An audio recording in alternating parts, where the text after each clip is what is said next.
नमस्कार दोस्तों। आज की हमारी क्लास है वेब सर्वर के बारे में। इससे पहले हमने वेब ब्राउज़र को कवर किया है। 2 क्लासेस में वो टॉपिक कवर हुआ है हमारा। उसमें हमने वेब ब्राउज़र क्या है, उसके टाइप्स क्या क्या है, उसकी हिस्ट्री और क्या क्या शॉर्टकट की यूज़ होती है, कौन कौन सी सेटिंग्स हमें वेब ब्राउज़र में मिलती है, इन सब के बारे में हमने देखा। आज हम देखेंगे कि वेब सर्वर क्या होता है, किसने बनाया और इसके टाइप्स के बारे में। तो चलिए स्टार्ट करते हैं। वेब सर्वर एक कंप्यूटर होता है जो वेब पेजों को स्टोर किए रखता है। क्या करता है web server? Web server web पेजों को सेव करके रखता है और यूज़र को वेब पेज एक्सेस करने की अनुमति देता है। मतलब हमने जब वेबसाइट और वेब पेजेस के बारे में देखा था तो वहाँ पे भी हमने देखा था कि एक वेब सर्वर होता है जो उन वेबसाइट और उन वेब पेजेस को क्या करेगा, अपने पास स्टोर करके रखेगा और हमारी ज़रूरत के अकॉर्डिंग वो हमें वो डिस्प्ले करके देता है। कौन डिस्प्ले करवाएगा उसको? वेब ब्राउज़र डिस्प्ले करेगा। लेकिन वो इंफॉर्मेशन स्टोर कहाँ पे रहेगी? वो वेब सर्वर के पास स्टोर रहेगी। ठीक है, इतनी बात आपको समझ में आ गई। हम एक नीचे डायग्राम के थ्रू भी देखेंगे कि web server, web browser, web site और वेब पेजेस कैसे काम करते हैं। अब यहाँ पे देखिए कि वेब सर्वर जो है वो HTTP का यूज़ करता है। फुल फॉर्म क्या है? Hyper text transfer protocol. HTTP का यूज़ करता है कोई भी वेब पेज को यूज़र मतलब कि हम जो काम कर रहे हैं वो यूज़र तक पहुंचाने के लिए। ठीक है, जो HTTP है उसके अलावा और कौन से प्रोटोकॉल का काम करता है? SMTP simple mail transfer protocol और FTP फाइल ट्रांसफ़र प्रोटोकॉल का भी उपयोग करता है। यहाँ पे देखिए कि जो SMTP है वो ईमेल्स भेजने में यूज़ होता है। जब हम ईमेल्स के बारे में देखेंगे तब हम इस प्रोटोकॉल के बारे में भी पढ़ेंगे। तो SMTP का प्रयोग कहाँ होता है? ईमेल भेजने में। और FTP का प्रयोग कहाँ होता है? फाइल को सेंड करने में या फिर फाइल को रिसीव करने में। ठीक है, FTP इनका पूरा नाम जरूर याद रखिएगा, HTTP, SMTP और FTP का। ठीक है, तो चलिए अब हम आगे चलते हैं। एक वेब सर्वर का सबसे मुख्य कार्य क्या है? भाई उसका काम है कि वो वेब पेजेस को स्टोर करके रखें अपने पास। ठीक है, क्या करके रखे? वेब पेजेस को स्टोर करे और जब भी यूज़र को ज़रूरत हो वो उसको वेब ब्राउज़र के द्वारा डिस्प्ले करके दे। इसके अलावा वो वेब पेजेस को सिक्योरिटी भी देता है कि भाई उनका कोई मिसयूज़ ना हो जाए। प्रत्येक वेब सर्वर का एक IP एड्रेस होता है। क्या होता है? एक IP एड्रेस होता है जिसकी मदद से हमें अलग अलग वेब सर्वर की पहचान हो जाती है। अब देखिए कि जो इंटरनेट है, IP का पूरा नाम क्या है? Internet protocol.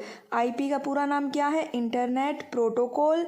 हमने देखा था कि किसी भी वेब पेज या वेबसाइट हो उन सब का भी एक एक एड्रेस होता है।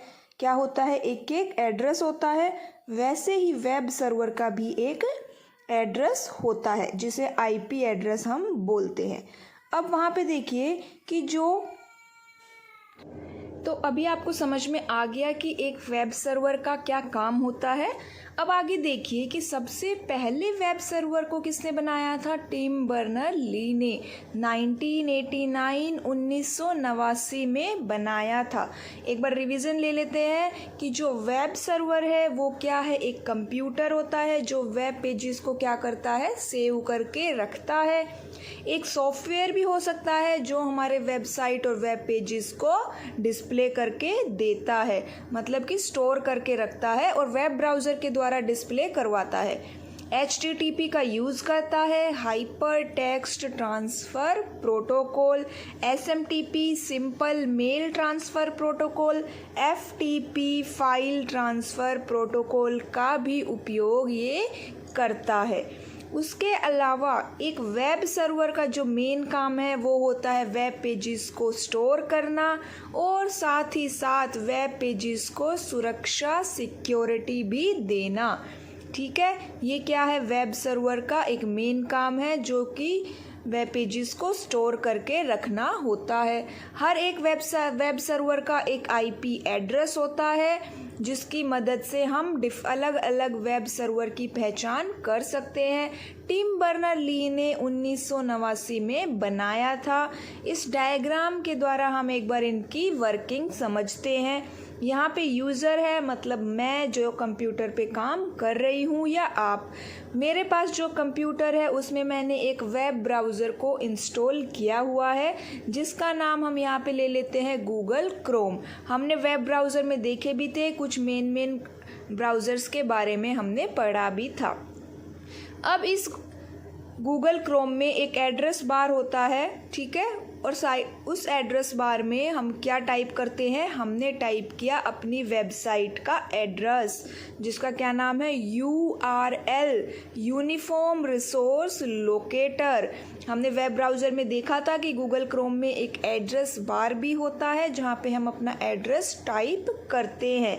अब वेब ब्राउज़र क्या है, वेब ब्राउज़र में हमने एड्रेस टाइप कर दिया, एंटर दबाया, सबसे पहले इंटरनेट कनेक्टिविटी चाहिए।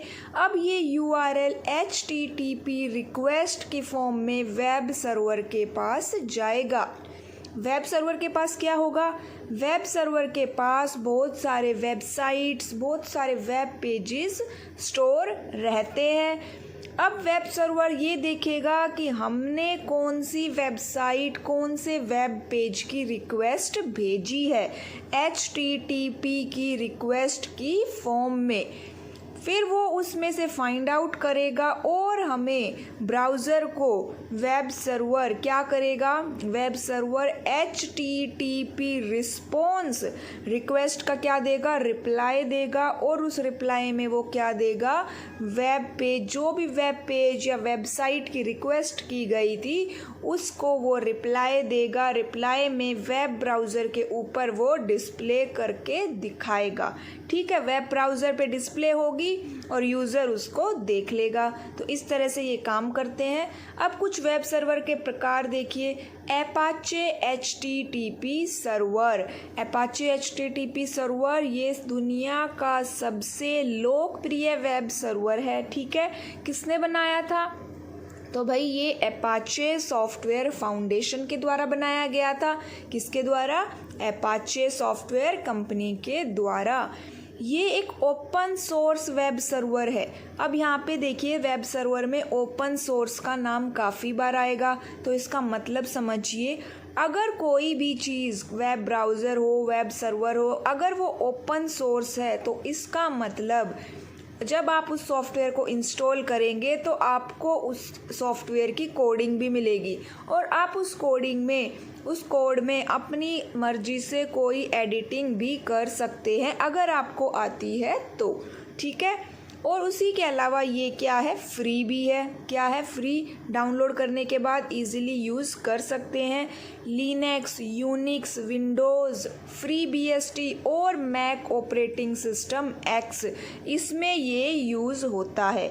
ये सब क्या थे, ये सब ऑपरेटिंग सिस्टम के नाम थे, अलग अलग ऑपरेटिंग सिस्टम के ये सब नाम थे जिसके अंदर ये सॉफ्टवेयर इंस्टॉल किया जा सकता है।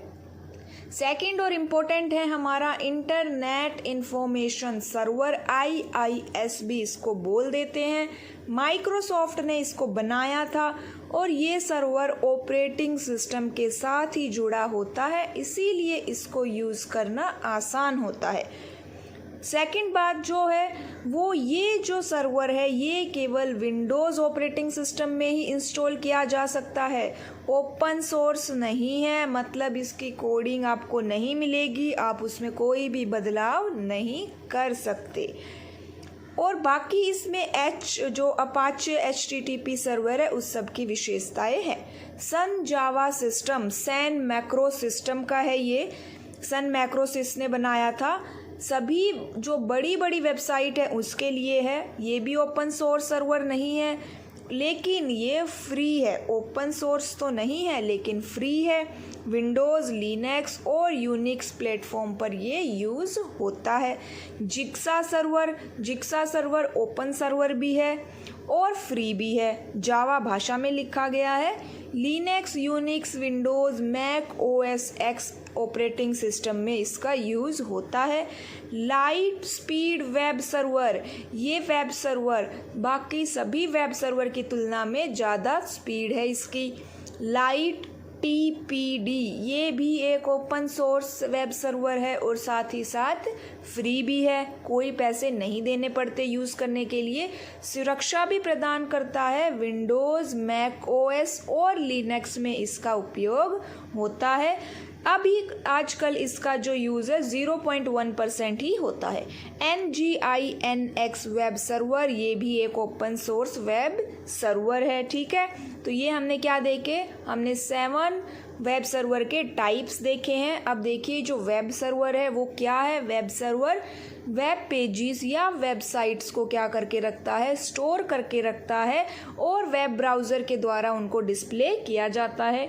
सिक्योरिटी भी देता है ये हमारे वेबसाइट और वेब सर्वर को, क्या देता है ये, सिक्योरिटी देता है। उसके अलावा जितने और वेब सर्वर है, ज़रूरी नहीं है कि सारे ही वेब सर्वर ओपन सोर्स हो और सारे ही वेब सर्वर क्या हो, फ्री हो। कुछ वेब सर्वर आपने देखे कि फ्री नहीं है, काफ़ी सारे वेब सर्वर ओपन सोर्स भी नहीं है।